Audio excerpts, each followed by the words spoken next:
ಅಧ್ಯಾಯ 14 ಸದುತ್ತರ. ಕೀರ್ತನೆಗಳು ಅಧ್ಯಾಯ 91 ವಚನ 15. ಅವನು ನನಗೆ ಮೊರೆಯಿಡುವಾಗ ಸದುತ್ತರವನ್ನು ದಯಪಾಲಿಸುವೆನು ಎಂದು ಕರ್ತನು ಅನ್ನುತ್ತಾನೆ. ನಾವು ಪ್ರಾರ್ಥಿಸುವಾಗ ಕರ್ತನು ಉತ್ತರ ಕೊಡುವನು ಎಂದು ನಾವು ನಂಬಬೇಕು. ಸದುತ್ತರವನ್ನು ದಯಪಾಲಿಸುವೆನು ಎಂಬುದು ಆತನ ವಾಗ್ದಾನ.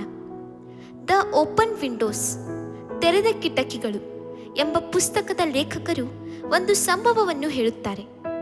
ಅವರು ಮಹಮ್ಮದಿಯ ರಾಜ್ಯಗಳಿಗೆ ಸೇವೆ ಮಾಡಲು ಹೋಗಿದ್ದಾಗ ಅರಬ್ಬಿ ದೇಶದಲ್ಲಿರುವ ಮಹಮ್ಮದಿಯರನ್ನು ಸಂಧಿಸಿ ರಹಸ್ಯವಾಗಿ ಸುವಾರ್ತೆಯನ್ನು ಹೇಳುತ್ತಾ ಬಂದ ಅವರಿಗೆ ಸಾಕಷ್ಟು ಫಲಗಳು ದೊರೆಯಲಿಲ್ಲ.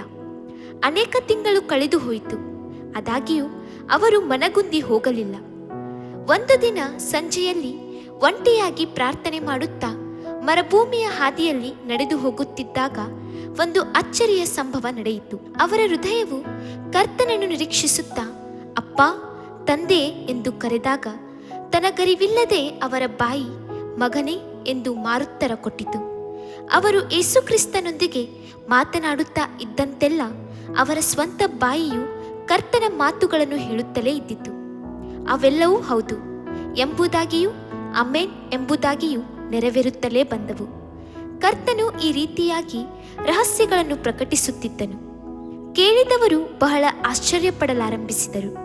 ಮೊದಲು ಅವರನ್ನು ಕಂಡು ವಾರೆಯಾಗಿ ಹೋಗುತ್ತಿದ್ದವರು, ಅವರನ್ನು ಉದಾಸೀನ ಮಾಡಿದವರೆಲ್ಲ ಅವರ ಬಳಿ ಬಂದು ತಮ್ಮ ಸಮಸ್ಯೆಗಳನ್ನು ಹೇಳಿ ಆಲೋಚನೆ ಕೇಳಲಾರಂಭಿಸಿದರು. ಅವರನ್ನು ಘನಪಡಿಸಿದರು. 100 ಮಂದಿ ಕರ್ತನನ್ನು ಅಂಗೀಕರಿಸಿಕೊಂಡರು. ಪ್ರತಿನಿತ್ಯವೂ ಕೊನೆ ಪಕ್ಷ 2 ಗಂಟೆಗಳ ಕಾಲವಾದರೂ ಅವರು ಕರ್ತನ ಪಾದದಲ್ಲಿದ್ದು ಪ್ರಾರ್ಥಿಸುತ್ತೇನೆ, ಆತನು ನನಗೆ ಸದುತ್ತರ ದಯಪಾಲಿಸುತ್ತಾನೆ ಎಂದು ಅವರು ಹೇಳುತ್ತಾರೆ. ಪ್ರಿಯ ಮಕ್ಕಳೇ, ಪ್ರಾರ್ಥನೆಗೆ ಸದುತ್ತರ ದಯಪಾಲಿಸುವೆನು ಎಂಬುದು ಕರ್ತನ ವಾಗ್ದಾನ.